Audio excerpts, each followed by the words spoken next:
Para po sa mga nakiisa sa pagsisimula ng ating misa sa ating seremonya doon sa Infant Jesus Academy School Campus na sumama din sa prosesyon at ngayon ay nakiisa pa rin at kasama natin sa ating banal na misa.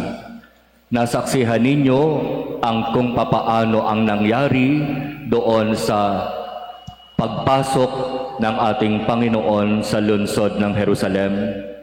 Narinig natin mula sa mabuting balita kung ano ang nangyari at kung papaanong iniutos ng ating Panginoon sa kanyang mga alagad na kumuha ng bisiro doon sa bakuran ng isang bahay at iyon ang kanyang sasakyan. At kung babalikan natin ang nangyari noon, alam natin mula sa ating mga ebanghelyo, sa kwento ng mga ebanghelista kung papaanong ang mga tao noon masasaya, nagdiriwang, sumisigaw, buong kagalakan tinanggap nila si Jesus na dumarating sa lungsod ng Jerusalem. At ang patunay, sila ay kumuha ng mga sanga ng olibo, sanga ng mga punong kahoy. Ito ang ginawa nilang pang-welcome kay Jesus. Mabuhay ang hari ng mga Hudyo. Masaya sila.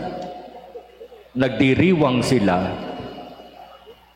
Pero sa kabila ng lahat ng kasiyahan at ng pagdiriwang, kung papansinin natin si Jesus, halos nakatingin lang siya sa isang direksyon.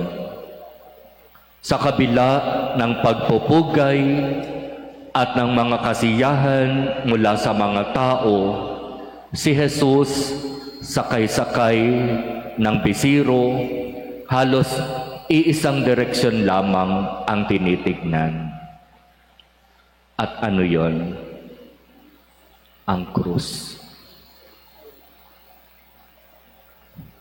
Pinupuri ninyo ako, pinararangalan ninyo ako, isinisigaw ninyo, mabuhay ang hari ng mga Hudyo, mabuhay ang anak ni David. Pero alam ko naman, ilang araw mula ngayon, ang inyong isisigaw, ipako sa krus. Kapag papasukin natin ang misteryo ng pagpapakasakit, pagkamatay, at muling pagkabuhay ng ating Panginoon, talagang madarama natin ang kanyang dakilang pag-ibig sa atin. Sapagkat ang lahat ng ito ay kanyang ginawa para sa ating kaligtasan. Alam niya na sa kabila ng papuri, parangal, at magagandang isinisigaw ng mga tao, tatalikod din naman kayo. Iiwan nyo rin naman ako at magkakasala din naman kayo. Alam ni Jesus yon. Kaya ang isang napakagandang pagninilay habang tayo ay nagdiriwang ng linggo ng palaspas ay yung katotohanan na habang hawak-hawak natin ang ating mga palaspas, habang nakikiisa tayo sa pagdiriwang ng linggo ng palaspas, ang pinaka-totoo, ang hawak-hawak natin, ang dala-dala natin, ang isinisigaw natin sa ating mga puso ay ang katotohanan, Panginoon, ako'y makasalanan. Nagkasala ako sa iyo, Panginoon, sa maraming pagkakataon. May mga naging desisyon ako sa aking buhay na hindi ayon sa iyong kalooban. May mga ginawa ako sa aking buhay na alam ko kasalanan. Alam ko makapagpapalayo sa akin sa iyo. Pero sa kabila ng lahat, mas pinili ko ang magkasala, ang lumayo sa iyo, at ang iwan ka na nag-iisa. Alam ni Jesus lahat yon. Kaya sa pagdiriwang natin at sa pagpapasimulan natin ng mahal na araw ngayon, ano ang magandang sabihin kay Jesus? Mabuhay ka, Jesus, anak ni David, o sana sa kaitaasan. Ano ang magandang gawin? Makiisa sa pagdiriwang, maganda ang mga costume, masaya ang lahat, o ang sabihin mula sa ating mga puso, Panginoong Jesus, narito akong muli, nagbabalik,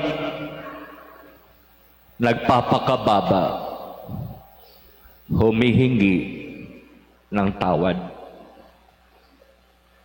Sino ba naman dito sa atin ang walang kasalanan? Sino ba naman dito sa atin ang makapagsasabi, ako ay walang kasalanan? Di ba lahat tayo makasalanan? Kaya nga tayo nandirito dahil naniniwala tayo na sa kabila ng ating pagiging makasalanan, patuloy tayong tinatawag at inaanyayahan ng Diyos. Halika, lumapit ka sa akin. Huwag kang matakot. Huwag kang mahiya. Alam ko naman ang lahat tungkol sa iyo. Wala kang pwedeng itago sa akin. Kilalang kilala kita. Alam na alam ko kung sino ka. Halika, lumapit ka sa akin at ipagkakaloob ko sa iyo ang biyaya na kinakailangan mo.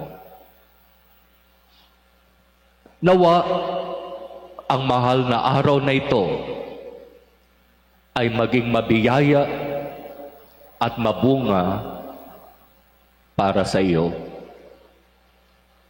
para sa ating lahat. Marami tayong gagawin, mga naka-schedule na mga gawain ngayong buong linggo. Huwag nating hayaan na dumaan ang mahal na araw na walang mababago sa ating puso. Sayang ang lahat ng ating magiging gawain kung pagdating ng Pasko ng muling pagkabuhay, nandyan pa rin yung bigat ng kasalanan. Sayang naman yung lahat ng mga pagpapaguran at paghihirapan natin ngayong buong isang linggo kung mananatiling matigas ang ating mga puso at hindi tayo lalapit at magpapakababa at hihingi ng biyaya ng kapatawaran sa Diyos. Hindi yung magagandang salita ng papuri at parangal ang kailangan ni Jesus. Ang kailangan niya mula sa iyo, mula sa akin, ay ang ating paghingi ng tawad. Panginoong Jesus, naririto po kami, muling nagbabalik patuloy na nagkakasala. Tulungan mo nawa kami, iligtas mo nawa kami, at patawarin. Hindi kami karapat-dapat, pero sa kabila ng lahat, nandirito kami. Nais namin na muling ilapit ang aming mga sarili sa iyo.